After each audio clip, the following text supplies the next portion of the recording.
You're listening to the Living Adventures podcast, a lifestyle podcast hosted by Ashleymielke and Victoriavance. Tune in for a new episode every Thursday to hear our honest conversations about topics like freedom, creativity, spirituality, luxury living, health and wellness, and above all else, building community. We have real and unfiltered conversations inspired by our search to feel connected to people who give a shit about us, support our dreams, and understand our struggles. Our mission is to provide you with the tools, guidance, and motivation to navigate any moment in your life with the lens of your neurodivergent mind, with a community who gets you. Adventure on. Hello. Yep. There you go. There it is. Welcome to the Living Adventures podcast. As Victoria said, it's about damn time. Because we've been sitting here for 13 minutes having technical difficulties. But welcome to the Living Adventures podcast. I'm Ashley Mielke. This is Victoriavance, and we are so pumped to chat. I'm especially pumped to chat because I haven't seen Victoria in a week because, hello, it hasn't even been a week. It's been like a few days because she is in Mexico while I'm stuck in Boston. If you're watching us on video, peep the flannel vibes and peep whatever she's wearing that's very much not flannel. How has Mexico been so far? I'm jealous. It's hot. It's a little stressful, but it's been good overall. I'm just figuring a lot of things out, which is just generally like, it makes it harder to do like extra and fun things because it's like I'm trying to keep meeting my basic needs and I'm having to like focus on that, and I'm like tired of that. And so it's like extra draining, and so that part sucks. Yeah, I was thinking about like everything that you're going through, and obviously Victoria's been texting me all weekend, and I'm like, if this isn't a lesson in like hyper independence, I don't know what is. Victoria sent me a picture on like Saturday night, and there was a lizard on her wall, and I was like, oh yeah, that's a thing, because I lived in Florida for 7 years, so like, you know, it's just like the South vibes. There's just lizards sometimes. But the thing is, when there was lizards in my spaces, I had Adrian, and he always caught them with a cup, and I just stood on the bed. Only one time did a lizard jump on my legs, and so Victoria's like, what do I do? I'm like, you need to get a cup. Whatever happened, what happened to the lizard? So I never caught it. So it very much could still be here. I have no idea. I have not seen him, and every night I go to bed and I look around, like, because it was basically like, I have like this door in my bedroom, and I look at where it was around the air conditioner, and I have not seen it. I don't go near that door. I don't know, like it could literally be anywhere in here, or it could be gone. Yeah. I genuinely think it came in through the air conditioner because I didn't have any windows open. You're roommates now, it's fine, you know? Is there anything else? Roommates with a lizard. Did you name him? I would have named him. I kind of named him Asshole, if I'm honest. Because I was like, where are you, asshole? And it took forever to find a plastic cup because I was like, I don't want to do it with a glass cup. Because you're like, I would have done it with a glass cup. No, because like, what if I broke it? Because like they move so fast. So I'm like thinking of like slamming it too hard or whatever. Like I'm gonna break the cup. So I was like, okay, I have to find a plastic cup. So I had to like come out here and find a plastic cup and everything. Then the next day I woke up and the ant situation started, and so I'm having like an ant infestation, and I don't know how to take out my trash. And I mean, you know this. I messaged my Airbnb person, and they're like, "Oh yeah, just leave it for the duration of your stay." And I'm like, "I'm here for 2 months." Yeah, like this isn't like a cute little 1 weeker. If it was a 1 week, like sure, but I'm like, girl, like I've already filled up the trash can. I have a pizza box now here. Like the stove doesn't work, so now I'm ordering out all the time. The security people are judging me. Also, my water thing broke, so it's like it has like a pump thing to pull like those like water gallon things out. It doesn't work now, and I messaged them. I was like, I think it just needs like a charger because it has like a charger, but that's the only one that I didn't bring, like that type of cord. If I was in the US, I'd walk down to like 7-Eleven and buy that. I walked down to the OXXO, does not sell the cord, and I was just like, okay, I don't even want to buy it. It's not even my place or anything, and they haven't gotten back to me. I'm like, should I just start putting my trash out on the deck? Also, I didn't tell you this, is I think I live near like 2 dumps. Basically, if I walk this way or if I walk that way, you just walk by like a property that just has like trash in it. It's just like a dump almost. And I'm like, do I just go bring my trash there? Totally. Or will I get in Must trouble? be the because vibe. I already got yelled at so many times. I don't know. I'm not doing anything yet. I have literally no idea what I should be doing. But I'm thinking about putting my trash on the deck. I feel the stress. I feel it. Yeah, I understand what you mean. Meeting your basic needs, food, water. Throwing out garbage, ant infestations. Oh, yesterday trying to order lunch at 11 a.m. because it's normally like 12 p.m. In Boston, and so the issue is like they don't serve lunch till like 1 to 2 here. So then I ordered lunch at like 4 or 5 p.m. Oh aka my dinner. God. Well, good thing you're there for 2 months. Like, so, like, a chaotic week is okay because you'll find your groove and then everything will, like, kind of fall into place. Or else, like, if you were only there for a week and, like, this was your week experience, I would have been like, maybe not. Maybe that's not the vibe. I mean, like, if I was here for, like, a week, I would have definitely stayed, one, somewhere else. Two, I wouldn't have cared as much because it's like, yeah. oh, I would just, like, buy a few bottles of water or whatever. I'd be like, okay, I only have, like, 2 days left of the trash situation. I could just get through it. And so it's like I would definitely have, like, an entirely different attitude about it. You know what this reminds me of? Like, this reminds me of our whole entire summer experience hiking, where we just go into things blind with, like, absolutely no idea what we're doing. And then, like, every hike we went on, we're like, hey, you know, maybe we should pack an extra water bottle for the dogs. Hey, maybe we should bring some lunches. We got kind of hungry when we got lost. Hey, maybe we should bring some snacks. Hey, maybe we should bring the dogs dinner. Hey, maybe we should bring an extra bottle of the water for the car. Like, every single time we went, we got more information. So I feel like this first Airbnb experience is your trial run, and you're gonna have so much information for, like, the next time you go somewhere. Yeah. I already, like, there are so many things I would do differently, especially, like, with the pesos. I would make sure that they would have given me small pesos because you cannot get change here. Oh my gosh. So I have, like, what the have you been 500s, doing? but, like, I can't use them unless I spend, like, 500. And that's a lot of pesos. So I'm using my card all the time. Luckily, the card I just got has no exchange fees. Hey, there you go. So everything works out. Everything works out because I got that card on the last day possible. You know what that means? You just need to go to a resort and spend the 500 pesos. Like, that's all you need to do. At the resorts, they'll basically just take, like, US money. And I have, like, $100 US money. Oh my gosh, what a time to be alive. Have you even had time to have a hyperfixation of the week?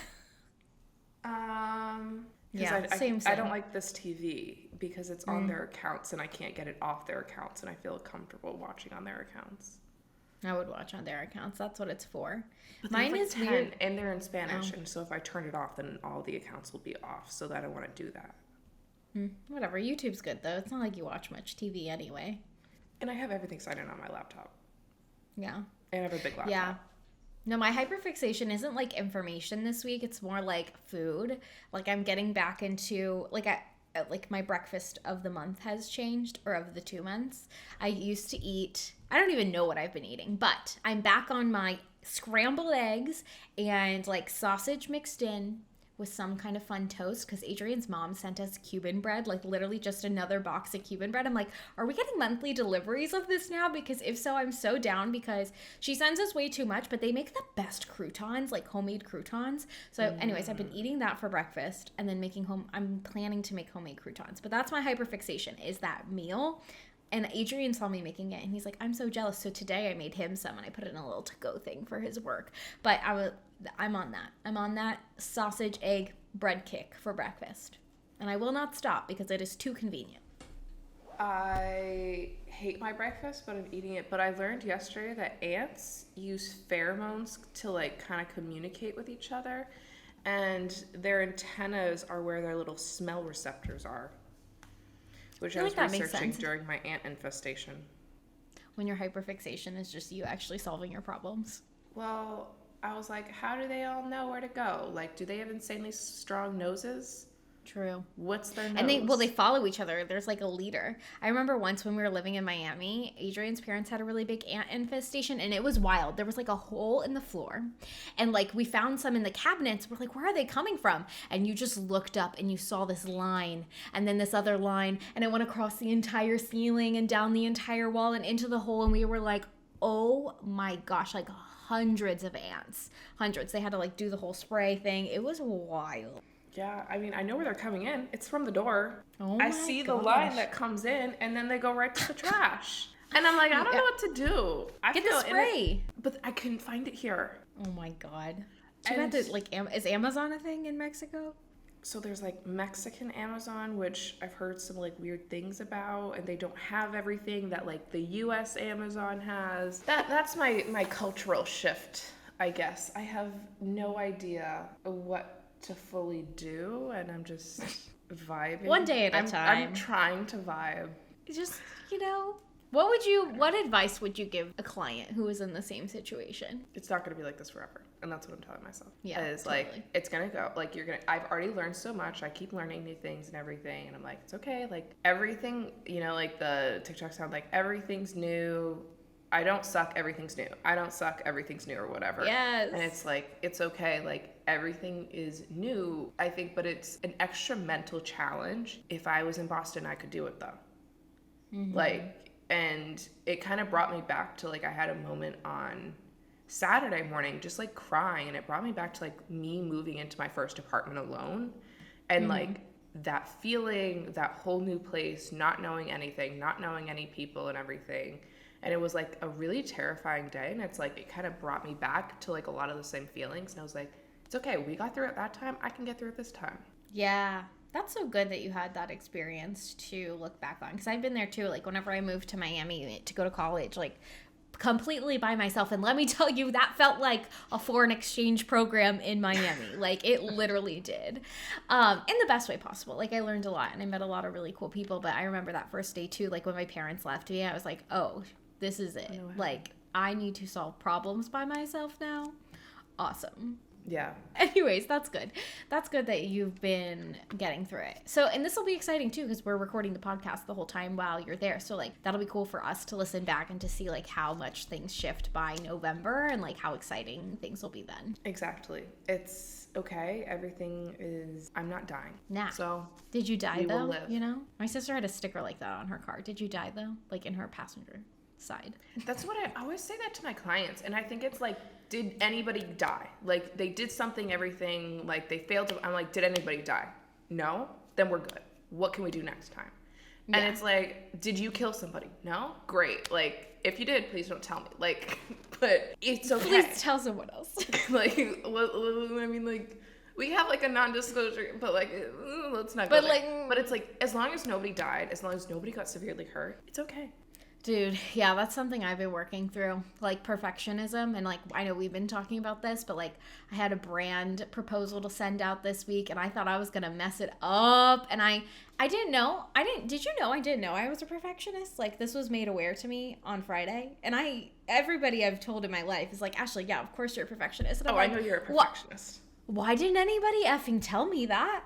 I'm a perfectionist. But actually, yeah. So when you said that, you reminded me of content, because you actually helped me work through a little bit of perfectionism in my business without you knowing. So I'm going to point out something Tell did. Me. So in 9 to Freedom, when I was in your program, not a sponsor. Join. It's a course now, so it's real cheap. No, anyways. Basically, you messed up. Or not necessarily, like, messed up, but, like, I think you didn't put the replays in, like, the next morning early, and so I think you, like, just took a little bit longer. People are, like, asking for the replays or whatever, and you're like, oh, here they are. And obviously, like, I didn't go to your apartment. I don't know what Ashley was going through in her mind during that time, if she was judging herself, but I was like, okay, Ashley, like, didn't do it on time. Like, it's okay. No, and it's I don't just, like, seeing you, like, mess up sometimes. And, like, I also was in another program, like, near that time, and she messed up and did something. She's like, oh, she sent the wrong file. And I was just like, oh, she messed up. Somebody just said it, and then she just sent the new one.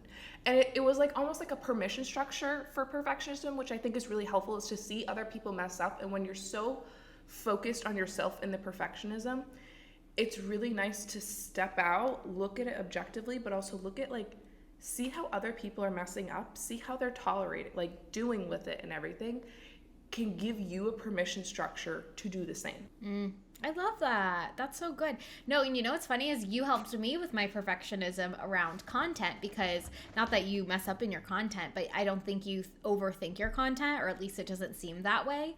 Maybe you do, but yeah, right. Like, no, I think it, like, I feel like when I watch your TikToks and things, like, it feels very authentic, and I'm like, that gives me permission to be myself, because I think a lot of times, like, my perfectionism doesn't show up anymore with like how I work with my clients or inside of my business. I think it's more about how I present myself and like trying to be strategic and put together and come across as authority and be vulnerable but not too vulnerable. And so I do a lot of overthinking in that way. But I think in watching your content, it's like, oh no, like you can literally just share whatever you want. You can think of it that day, you can share it that day, you can in the best way possible. Like it's really an expander for me, and it's been helpful. That's what I think about yours. That is so funny.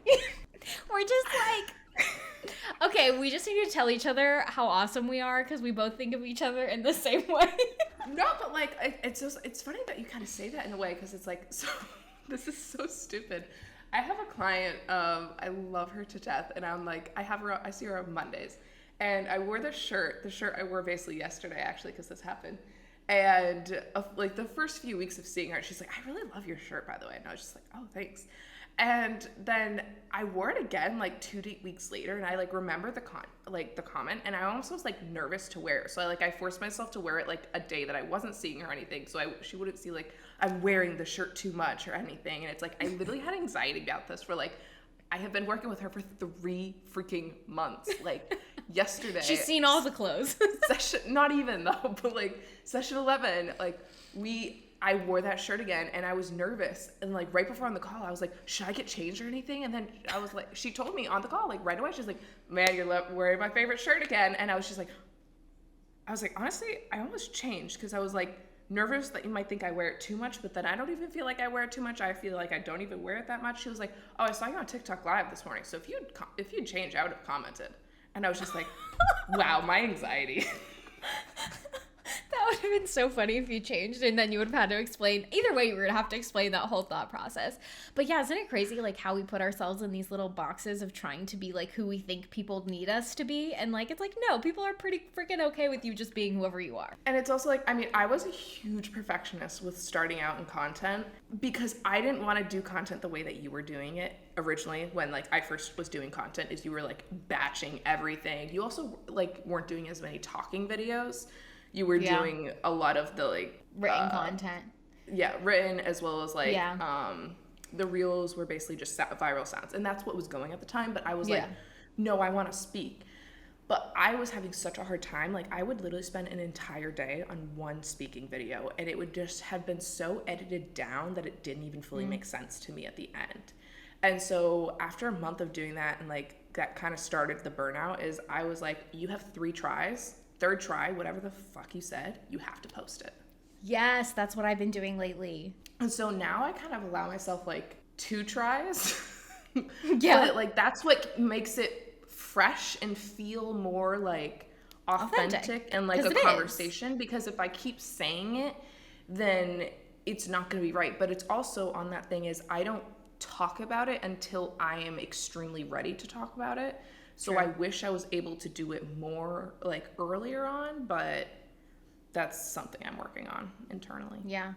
No, like even yesterday I was recording something and I caught myself recording it for a second time and I was like, Ashley, this is it. You don't get to re-say this. You get to say the thought you're having because your thought you're having is good enough no matter how it comes out. Like, and it's true. It's like, that's how you would talk to people in normal life, right? Like I would just, even on this podcast, I probably don't make sense half the time. And I'm not going to re-record it to get it perfect because I don't care. But I think there's a lot of pressure, especially with like the algorithms and TikTok. Like I need to get the first 3 seconds right and I need to do this right. And like there's so much information out there about how to make the best TikTok and all these tips. And it's like, I saw one today that was like, hey, you want to know how to make a video go viral? It has nothing to do with watch time. It has everything to do with the getting followers. So you want to make sure halfway through the video that you remind people to follow you. And I was like, that guy did it in the video before he like got to the end. And he was like, remember to follow me. I was like, I hated that. And he's like, and then the tip is to do that. And I was like, I hated that. And then imagine if you're already a perfectionist and you're recording and you're like, oh yeah, I got to remember to say to follow me. And it's like, no, thank you. That's why I gave up on CTAs. I don't do them. I sound so awkward. Like I recorded a video yesterday where I like at the end I was kind of like, oh, do I need a call to action? And I was like, so follow me if you want to fix this. I don't know. We'll figure it out. It's like, yep, good enough. Because 9 to Freedom, you're like, oh, call to action is so important. So you got to do this, you got to do this, you got to do this. And I was like, I almost like hyper fixated on it for a while. And like it felt so unnatural. And so then I was just like, you know what? They're going to know what to do. They're going to figure it out. And I kind of just like gave that to manifested that to the universe. I'm like, they're going to figure it out. If they liked it, they're obviously going to follow me. Also, too, is like, I know, like, because when you click the little circle, it just automatically press follows, and then you go to the page and everything, which is like, a lot of people hate, and I don't touch that button ever. I also go through my followers and delete all the time. But it's something to like know is like, if you like it, you're probably going to like it. Oh Because my I gosh. know if Yes. I don't like something, I'm gonna scroll, or I'm gonna press like hold press and do not interested so it doesn't come up. Yeah, and a lot of times, like, I don't actually follow people the first time. I wait till the For You 4 or page 5 shows me times. them 4 to 5 times. If I liked them 4 times, I'm like, okay. And it's the same, like, it's literally just sales psychology, where it's like, so if you want people to follow your call to actions, mini business lesson, if you want people to follow your call to actions, you actually need to be seen as an authority. And that is a sales psychology strategy, because it means people want to listen to you when you tell them what to do. For example, you go to the doctor's office, they tell you to take a kind of medicine. You don't ask questions, you take the medicine because they're the authority. So like when you're creating content, the goal is that people listen to you because they trust you and they think they want to do what you say. But like if it's a 30-second TikTok and I'm seeing you for the first time, why would I think you're an authority? Why would I trust what you say? You can't use that strategy. I don't know you yet. So we need to switch to a different strategy, which is the study that shows that, it takes 7 to 27 times for someone to make a decision or buy something. It's the same thing. They need to see you like that 5 to 27 times to buy into following you even. And that came true because yesterday I posted a very imperfect TikTok about manifestation, which I'm not an expert in. I just like talking about it because I think it's fun. That video is doing the best ever and I got 100 followers from it. And I was like, I didn't even tell anybody to follow me. I was just like, look at this cool thing I did. I just manifested a bunch of free stuff this weekend. Because if they wanted to, they will. Right. It's almost If they like wanted if he to, wanted they to, would. he will. They will. They will. Yeah. My account is living proof of that. I've probably said, I have not said like, follow me if you want more since February. Yeah. Deadass. It's so true. If they wanted to, they would. And the other thing I think too is like, whatever strategy you decide, whether it's with your ADHD, your mindset, your friendships, your business, your career, whatever strategy you decide will work will be the one that works. And if you decide something doesn't work, it won't work, right? So if I believe I have to live in a world where I have to have call to actions, and if I don't have call to actions, I won't get followers, then I'm just gonna like portray that into the world and get that seen back to me or shown back to me, versus if I live in a world where like, yeah, of course I get followers every time I post, even if I don't say anything, like that's gonna start happening. And I think something that's interesting about the authority figure thing is like, a lot of people ask me questions and I'm like, just go look it up. In my first reaction to, and like, this, I'm like, just go look it up. Like, I don't want to answer this. But then I'm like, they reply and like, could you answer? I want to hear your thoughts and opinions on this. Like, because they are looking for that. And so even though to me, I'm like, well, I would just look it up. It's like, no, they are looking at me as not necessarily an authority, but they want to know my thoughts and opinions on things. And so I can share them and I can say that, see what I found, see what I know and everything.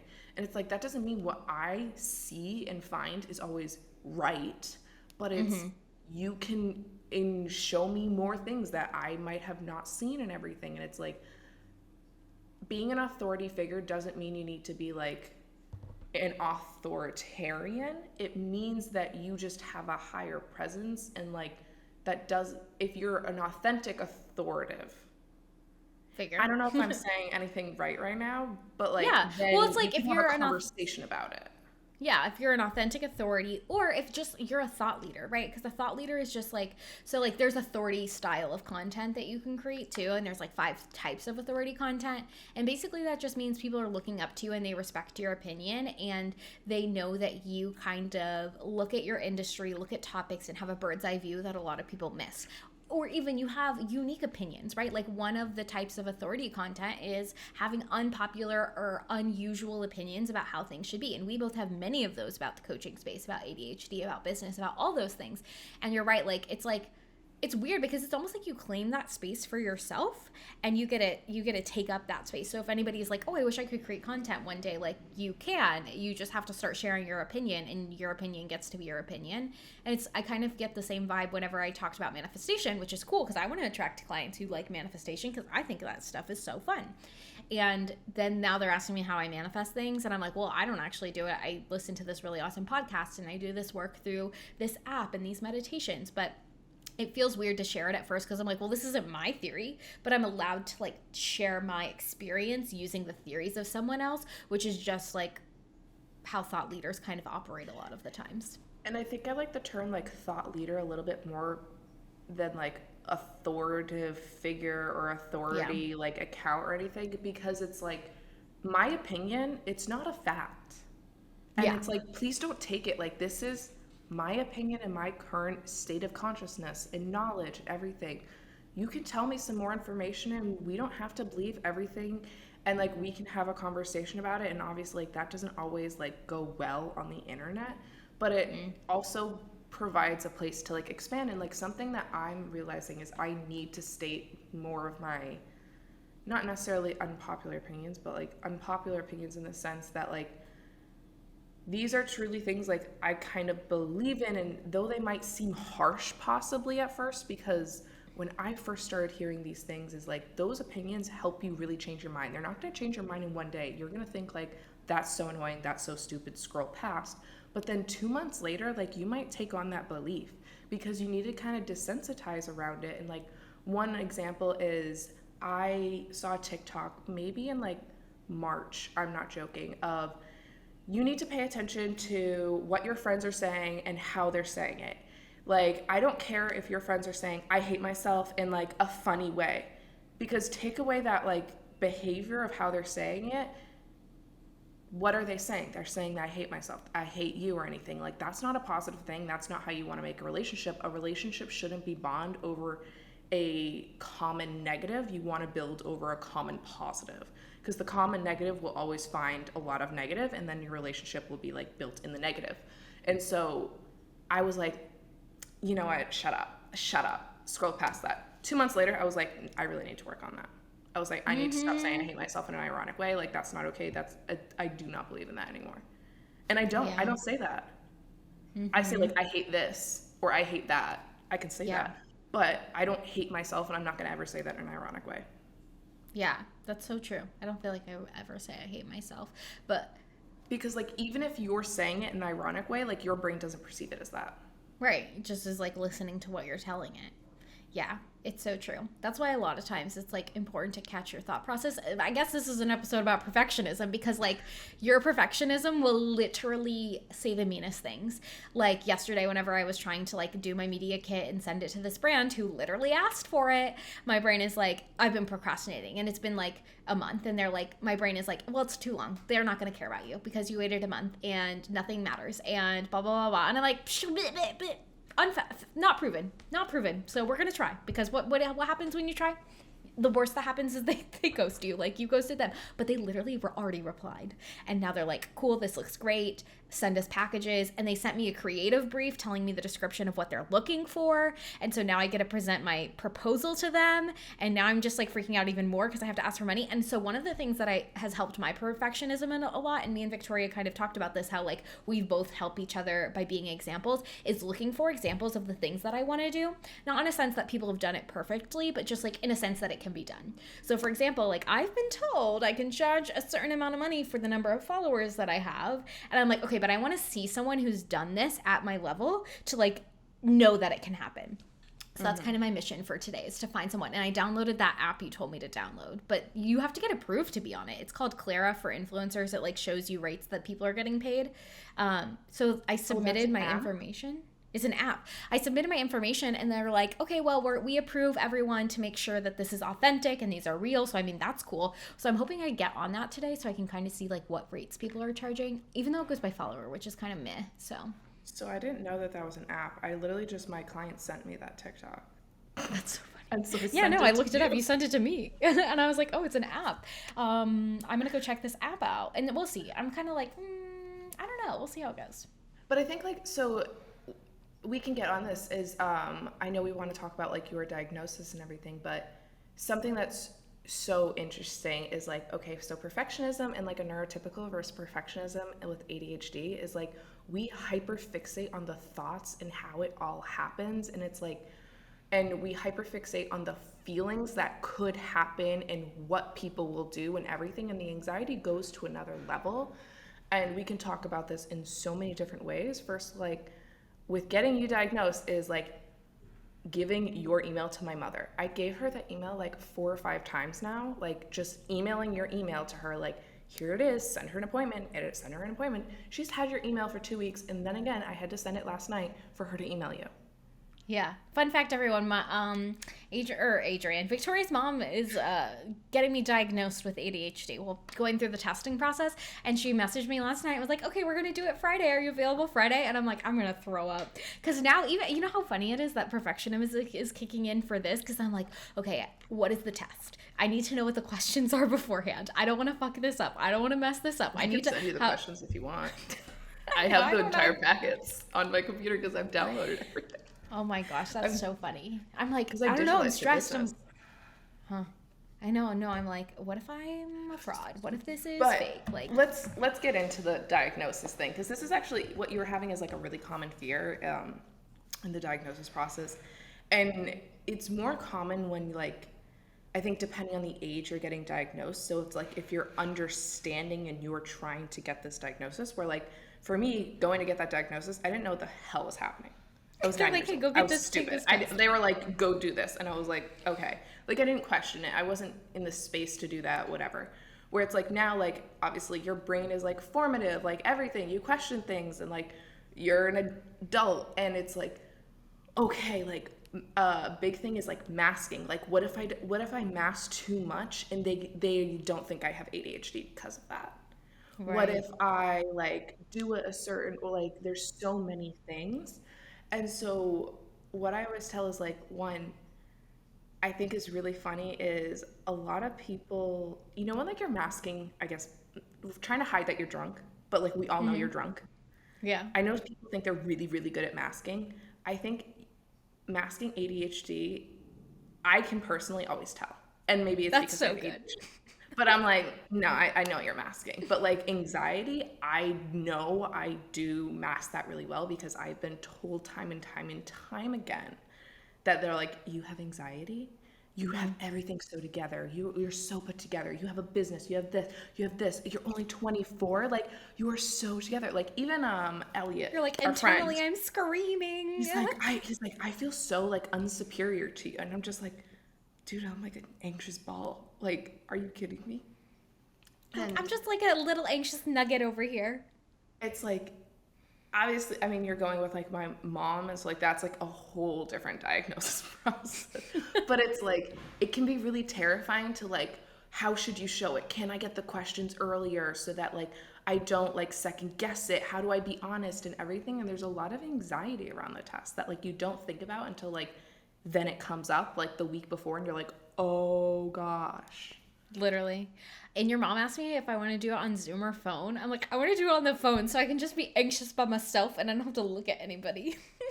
Oh, I would do it on Zoom. Yeah, I should do it on Zoom. I was thinking that. I Do was it on like, I Zoom and should tell do me it. how Bo is. 'Cause I haven't Aw, talked to baby my mom. Bo. That's so funny. Yeah. I was like, Friday? That's so soon. But okay. Sounds She'll be good. basically doing it in my room because that's going to be her office. That's so funny. Wild. You'll be used to the background and everything.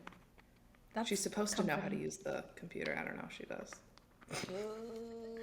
But I personally, okay, so this is interesting, is like, I would do it over Zoom because I realized my anxiety on phone calls is around not being able to see how the other person is reacting.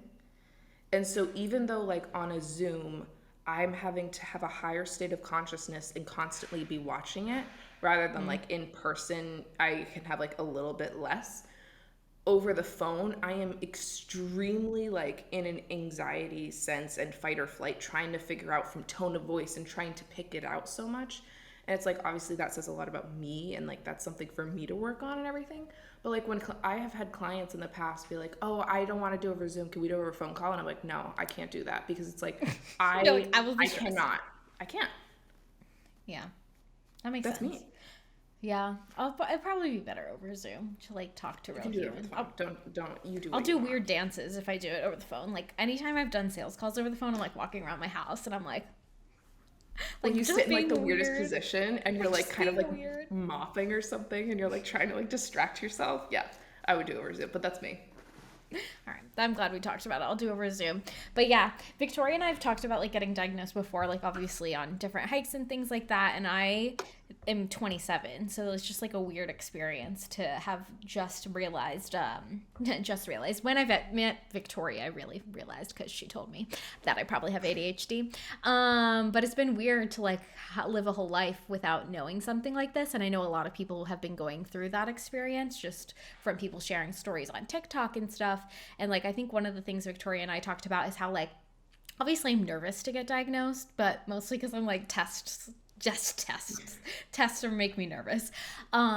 But like I'm not like, if it's ADHD, like I don't think it's really gonna like make my brain explode, because I've like known Victoria for almost a year now and I've had time to process it. But then one thing, Victoria, that you made me like realize is that in addition to that, like I've done a lot of like personal development work prior to even knowing I had ADHD, which helped me manage my ADHD without me even realizing it. It was lending itself to that. Have you seen that happen with like clients of yours or things like that?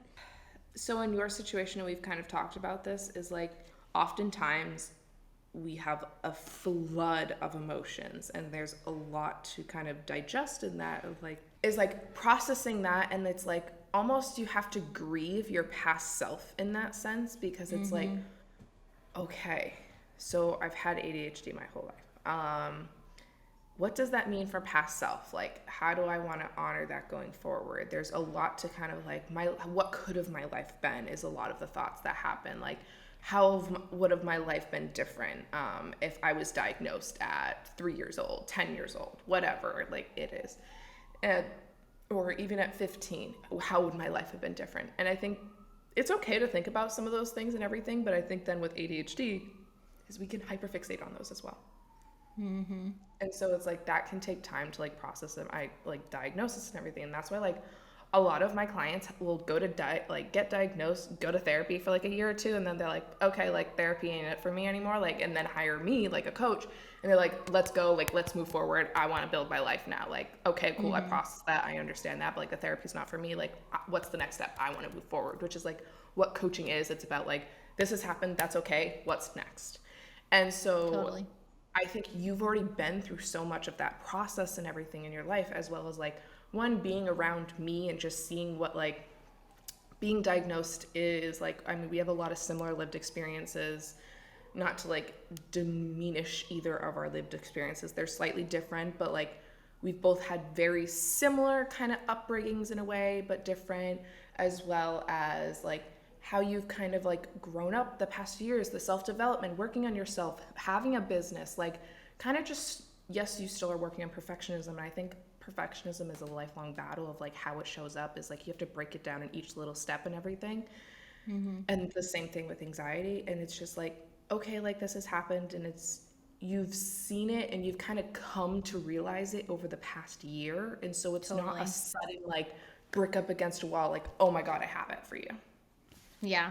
And I feel like I appreciate that being the process, because I would totally be the kind of person who is like, oh my God, like literally, when I tell you on Friday, I realized I was a perfectionist. I was like sobbing. I was like literally crying on a call with a coach. Like when I was like explaining things that had happened in my life and frustrations I'd been having. And then she's like, so what I'm hearing is when you were a child, like you had to be perfect and prove yourself to get love. And I was like, ah! And I'm like, oh my God, why didn't anybody freaking tell me this? This is horrible. Like, oh my gosh, I hate this. And I literally spent the whole weekend like, okay, we're journaling this shit out of this. I'm getting this out of my head. We're going to come up with a plan. I'm not doing this. And I would hate to have that experience. Like, I'm sure like we can get through anything, right? Coming back to like, did you die though? No one's dying here with an ADHD diagnosis, but I'm so glad I've had a year to like think about it. And I have done those things where I've talked to my sister and I'd be like, have I been nerfed my entire life? And I'm like, if I have been nerfed, like I still have a lot of things to be proud of for doing it while nerfed, right? So I do have my business that's successful. I have done a lot of things, and I have done a lot of things that past me really wanted to do. So I'm like, okay, well, just imagine what getting diagnosed now does for you if you have extra tools and resources and information about how your brain works. Like, I'm like, okay, cool. We're uncovering the nerf, whatever the nerf is on my brain. And like that goes into like what the whole point of this is one is like community, because it's like we talked about this. If you were alone, if like we didn't know each other and then you were going to get this diagnosis, you didn't have Sasha, your sister, or you didn't have Adrian, and like you were alone and you have your parents being like, why do you want this and everything, like, Oh my God, literally. you would have that flood of emotions. That would be a lot more common because like you don't have a place to outlie, like talk about this, process this and everything, see it. And it's like, that's why it's so important to have like thought leaders, everything of like all different types to see you in different lights. That's why it's important. Like, we need to see us to kind of believe it, which is like a thing about working on perfectionism, but also just like us planning things that we're going to do in this second business is we had to just see somebody else do it in a certain way to allow ourselves to do it that day on this like cycling and figuring things out. We're like, I need to look up this person to see like how they did that. Okay, we can do it. Like, and just give yourself that permission structure. And it's so important to have that. And like, that's kind of what led you, as well as like, you thought like, okay, like I've been nerfed my life. Like, that kind of sucks, but like, I've done a lot of things. I kind of figured it out. Like, what can I rethink about and retry and do? And like, you're already in that mindset of like, okay, that happened. What can I do to move forward? What can I do to make things easier for my brain now that like, I know my brain thinks differently? Like, okay, I survived the best I could those past years and everything. I had like, I used the tools I possibly could that I could have known about and knew. Like, every coping mechanism is a coping mechanism. They're not necessarily all good per se, like, but they served us. you to a point. Yeah. And it's like, it's not serving you anymore, so how can I move forward? And like, that's the same thing with burnout. That's the same thing with so many things. And like, a lot of my clients is they're like, okay, like that's how I've been working and like that's how I've been doing things, but like, okay, you just taught me how my brain works in this certain way. Like, what's the best way to move forward? Like, there's a million different ways to calculate tip on a bill when you go to a restaurant. Everyone will tell you a different thing. There's 1,000 ways. Whatever one works for you is fine. Just do it. Me, and we just have to find that way for you. Yeah, and build up the perseverance to get there. No, but it makes so much sense because, like, yeah, my parents, like, whenever I was like, I think I'm going to get tested for ADHD this year, at first they're like, you don't have that. That's not you. That's not your experience. I'm like, you don't know my experience. And then they're like, well, even if you did have it, why would you want to know? Like, what does that do for you now? Like, you're already 27. Why does it matter? Does it really change anything for you? And so, like, if you're in that situation and you're going through that experience, like, no, you're not alone in that experience. And know that, like, you're right in wanting to understand your lived experience, wanting to understand yourself. I feel like it's very similar to, I love knowing my astrology and my human design because it gives me more information to know how I operate, how I make decisions, how I trust myself. It just gives you more information on who you are, because the more you know yourself, the more you can do what Victoria is saying, which is find healthy coping mechanisms, find strategies, find ways to move you forward. And I think with all kinds of coaching, it really does come back to the fact that, like, once you have information, whether it's like perfectionism, your imposter syndrome, your ADHD, if you're at a point where you've healed all that you feel like you can heal, or even simultaneously you can heal past experiences and want to move forward, when you move forward, it's how did that serve me? What are ways that I can get that need fulfilled in other ways that feel better for me? And how do I want to use these new tools to do something different for myself? And I think that is really what coaching is about in all aspects of life: ADHD, perfectionism, mindset, business, whatever. And that's really, really where you go from somewhere like that. But community is huge. It's called.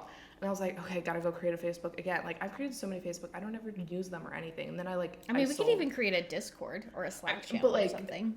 Something that was so interesting is on the alumni of my coach, I did HCI, Health Coach Institute, if anybody wants to know. And in the alumni group, somebody made a post 2 days ago about how pissed they were with the group, and they're like, this is a place I want to come for support. Stop selling your services in here and everything. Like, I want to come and I want to get free support. This is supposed to be a community. This is everything. Like, that's what we are creating and everything. Like, we are not here to sell our specific services. If you want to go to our pages and look at that and everything and get coaching with us, you can. But the point of this, like, podcast at least, is to create like a community, to have these ideas, to have these thoughts, to know you're not alone, because like we both felt alone, especially with starting our businesses and everything. And like, I found it so interesting. And like, I also sent you another post that was a few weeks ago, and they were like, do you want to create like a weekly group where we all talk and just share our struggles? And it's like, that is literally like what a lot of, like, I know, like, I just said, like, don't film your entire relationship on like a negative, like a common negative. And like, we don't build our relationship on a common negative. We build our relationship on the dogs to start. Or like, I guess we talked about puppyhood, which can be very negative, but whatever. Is like, we just state our like things out loud. We're just at like this, and then we just solve problems, or like solving problems. sometimes in my, I guess, in body doubling, which I run, if you don't know what body doubling is, basically like two or more people sitting with a like-minded idea of working. You don't necessarily need to be on the same thing, like doing the same thing, but just like having a space to work with the idea of that creates one, like, what's it called? Accountability, as well as like a time and place to do that. Like that kind of like forces you to do that. Clients find it really helpful. And so I was traveling on Friday, and in my group, they were like, oh, a bunch of people needed to work on their LinkedIn, their resume and everything. And they're like, oh, well, Victoria's not running body doubling on Friday. Let's all meet during the normal time. And now they're like, how should we meet? And I was like, guys, I'll give you a Zoom link. Like, here you go. You guys sign onto it. Like, go do that. And like, they just kind of stated their problems out loud, and they're like, oh, I'm a career coach. Oh, I know how to build resumes. Oh, I'm a resume writer. And like, people just started to come together and build that stuff. And it's like, sometimes in a safe place, it's really helpful to just state your problems out loud, and people will come and help. And I think with ADHD is like, I got replies from that, is like how emotional that experience was for them to like be able to say their problems, and people were just like there to help them. Is like, we often don't have that. Yeah. No, it's so true. Even in my membership Made for Everything, which is like, we do one call a month where we all get together. People do the same thing. They state their problems. We work as a group to brainstorm a solution for said problem, sharing past examples, things like that. But I am just like so impressed by the women in that community, because we have a Slack channel, and they are literally in there every week like, hey, I set this as my goal for this month, and I've been really struggling to take breaks and exercise. Like, who can help me? And so we all come together and we ask her questions, and we come up with solutions or tell stories.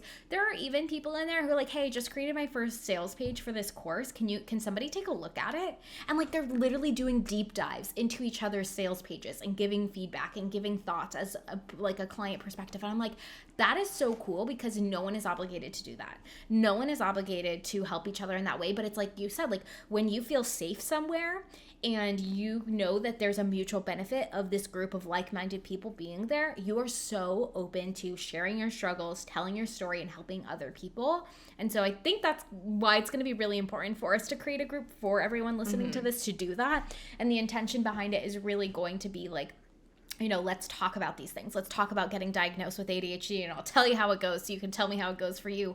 Or maybe, you know, finding people like Victoria who are like you, and maybe you've been diagnosed your whole life, and that's not a very common experience, especially if you're a woman or woman identifying person, right? And maybe she can work you through that experience, or other people can share their stories, because it is having those experiences that have helped me process this whole thing.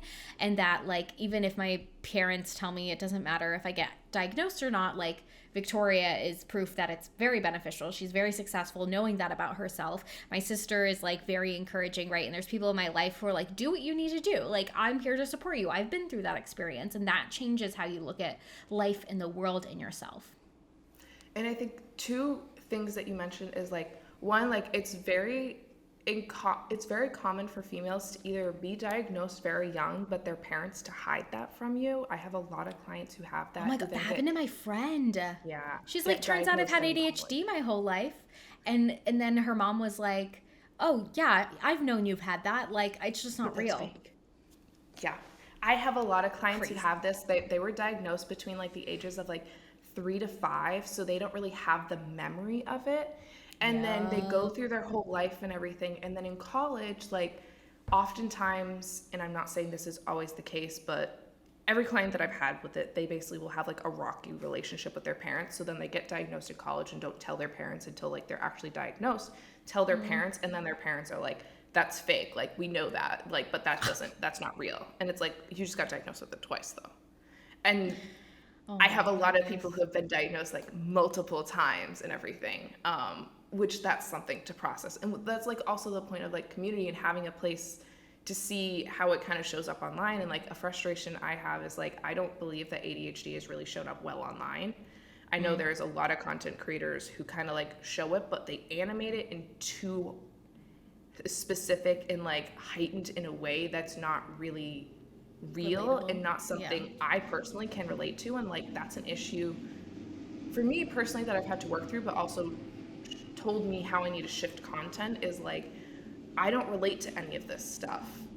I was like, so I'm a fraud. And I was like, no, no, no. One, remember, ADHD is a spectrum disorder, so we all like can show it differently, but it's also like, what is unmanaged versus managed ADHD? What is working through that, going through that self-development period? Because something we'll talk about later is like RSD and everything in a whole nother episode. There's a lot to go on that. And it's like, we can kind of work through that. And then it's like, if you don't feel that, and like everyone talks about it as a symptom, be like, well, am I fraud? Like, I don't know, like, what does this mean and everything? And so it's like, that's one, like a big point of like community, having people show up online like that and seeing how different it can kind of play out is really important. No, but what I heard and like what you're saying is like the other important thing of seeing people is knowing that like we are not broken. Like nothing is wrong with us. And I think that is probably an issue too when it comes to content creation and how ADHD is portrayed, is because it's hard to see people going through your experiences and normalizing those experiences. But when you're with real people who are not creating for the sake of entertainment, like you can see those real life experiences. I think one of the most eye-opening things for me whenever you were like, hey, maybe you have ADHD, is like me finally getting information that like my depression episodes or depressive episodes are normal. And it's not that I have depression. That was the wildest thing, because my whole life I would have depressive episodes and I never understood, was I depressed? Like, did I need to get diagnosed with depression? Is this actually a thing that I'm going to deal with for my whole life? Is it something else? Am I just sad? Like, what are these feelings? But then whenever I like and this isn't even talked about in TikTok content. It's literally not. Like, it's not. Is it? I don't never see it. Okay, so I don't want to fully get into this, but we both talk about tinks. There's a lot of issues there. We won't get into that, but she has said publicly she has ADHD. I told you for months, I was like, she has ADHD. Like, let me tell you this. Like, I swear in my life. And then like last September, she like said in a post or something that she had ADHD. She doesn't take meds or whatever. Fine, I don't care. And then throughout the kind of winter, she was kind of having this like depressive period, almost like that you were having. And it was just like, oh, and she was talking about it as like, I kind of just go through like bouts of needing like a lot of alone time, but then other times I'm really good and everything. And it's like, it's not depression. And I was like, no, like it's not. Those are like kind of like the episodes inside of ADHD. And it's like, but we need to talk about that. And it's like, no one some people will show it, but they're not talking about what it really is, what that kind of means, what they do. And like people often talk about it of like, oh, I just need like a 2-month hibernation period. And it's like, it's not necessarily burnout. It's not necessarily like anything specific, but it's just kind of like a lower period for your brain. And you kind of just got to work through it. Things are going to be a little bit harder and everything. And like, that's okay. And like you had one of those and I knew that. And so it's like, I could tell, like, and I was like, I don't know if it's puppyhood, I don't know, like, and I kind of was just like, let me back off a little bit, like, she needs some space, like,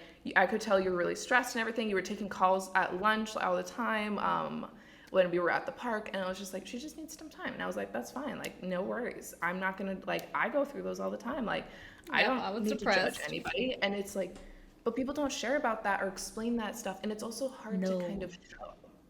Yeah. Well, it's hard to show because the last thing I wanted to do was like film about myself, right? Like it was so bad. Like I could not find the will to work. Like I would want to work so bad. I wanted to work so bad. I would sit at my desk and cry because all I wanted to do was have the energy to write content, to engage with my clients, to have fun, because my business is fun. And I was like, I know something's messed up because I love my business. I freaking love it. There's nothing I love more than client calls and creating content and being creative. And so like to get to a place where you're just sitting there staring at your keyboard and you're sobbing because you don't want to work, like I wish someone could have told me like, hey, like this is normal. This is okay. You're allowed to feel this way. And you don't have to force yourself to work today. You're allowed to just be sad.